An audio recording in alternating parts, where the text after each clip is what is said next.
बार की बात है, एक राजा और रानी थे। राजकुमार पैदा हुआ, इतना सुंदर कि जैसे रोशनी का पुतला हो, जैसे चांद का स्पर्श। समय बीतता गया, राजकुमार बड़ा हो गया। वह न सिर्फ सुंदर था, बल्कि उसकी आंखों में एक गहरी शांति और खामोशी थी। राजा और रानी उससे कहने लगे, अब शादी कर लो बेटे, हमारे बुजुर्ग होते कदमों में ये खुशी लाओ। राजकुमार ने कई राजकुमारियां देखी, एक से बढ़कर एक सुंदर, मगर उसे किसी में भी दिलचस्पी नहीं थी। वह बस कहता, मैं शादी नहीं करना चाहता। राजा दुखी हुआ, बहुत समझाया, मिन्नतें की, पर सब बेकार गया। आखिर में जब वो नहीं माना तो राजा को गुस्सा आ गया। उसने आदेश दिया कि राजकुमार को महल के एक पुराने कमरे में बंद कर दिया जाए। उस कमरे के पास एक गहरा कुआं था, जिसमें एक चुड़ैल रहती थी। आधी रात को जब सब सो रहे थे, चुड़ैल निकली। उसने कमरे की झीरी से झांका, अंदर रोशनी थी। ये क्या चमक रही है, उसने सोचा। उसने भीतर झांका और राजकुमार को देखा। फिर वो मक्खी बनकर कमरे में आई। राजकुमार को देखकर बोली, हाय क्या सुंदर राजकुमार है। फिर वो उड़ गई और दुनिया घूमने निकल पड़ी। रास्ते में उसकी मुलाकात एक जादूगर से हुई, जो कह रहा था, मेरे देश की राजकुमारी सबसे सुंदर है। चुड़ैल ने कहा, और मेरे देश का राजकुमार सबसे सुंदर है। बहस बढ़ी। फिर तय हुआ कि दोनों को सुलाकर एक जगह लाया जाएगा और देखा जाएगा कि कौन ज्यादा सुंदर है। जादूगर अपनी राजकुमारी को, जो गहरी नींद में थी, लेकर आया और राजकुमार के पास लिटा दिया।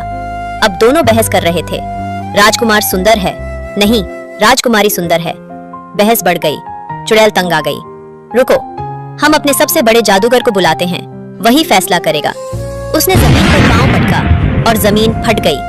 बीच से एक दरार बनी और वहां से निकला जादूगरों का सरदार। क्यों परेशान कर रहे हो मुझे, उसने पूछा।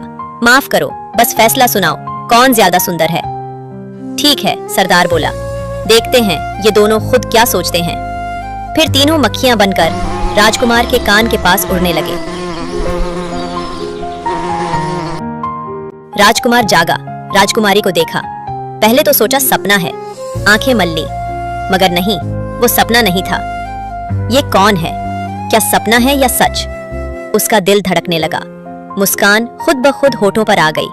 वो बोला, काश मुझे ये पहले दिखाई जाती, मैं तो बिना एक शब्द कहे शादी को तैयार हो जाता। उसने अपनी अंगूठी निकालकर राजकुमारी के पास रख दी। अब राजकुमार फिर सो गया। फिर राजकुमारी जागी। उसने राजकुमार को देखा और वही हाल। ये कौन है, इतना सुंदर? क्या ये मेरा नसीब है? उसने भी अपनी अंगूठी उसके पास रख दी। फिर वो भी सो गई। तीनों जादूगर मक्खी बनकर देख रहे थे। आखिर सरदार ने फैसला सुनाया, दोनों ही एक जैसे सुंदर हैं और एक जैसे अधूरे। जादूगर राजकुमारी को वापस ले गया। चुड़ैल फिर से कुएं में चली गई। सुबह हुई, राजकुमार जागा, बेचैन, व्याकुल। उसने अपने सेवक से पूछा, रात वो लड़की कौन थी? सेवक कुछ नहीं जानता था। बोला, आपने सपना देखा होगा। राजकुमार को गुस्सा आया। उसने सेवक को पकड़कर कुएं में फेंकने की कोशिश की। सेवक डरकर भागा और सबको बता दिया, राजकुमार पागल हो गया है। राजा दुखी हुआ, काश मैंने उसे ऐसे कैद न किया होता। राजा खुद गया। बेटा क्या हुआ?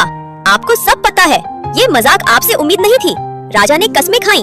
तब जाकर राजकुमार थोड़ा शांत हुआ, लेकिन अब वो बीमार पड़ गया। इधर वही राजकुमारी जो उस रात लाई गई थी, उसे भी किसी में दिलचस्पी नहीं थी। राजा परेशान होकर उसे भी एक कमरे में बंद करवा देता है। सुबह उठते ही राजकुमारी भी पूछने लगी, वो राजकुमार कौन था? कोई नहीं जानता था। वो भी बीमार हो गई। राजा और रानी ने वैद्यों को बुलाया, कोई फायदा नहीं हुआ। एक दिन उसकी पुरानी दासी का बेटा, एक सिपाही, बोला, मैं पूरी दुनिया घूमूंगा, लेकिन इलाज जरूर लाऊंगा। राजा ने इजाजत दी। सिपाही ने 76 देश घूम लिए, कोई इलाज नहीं मिला।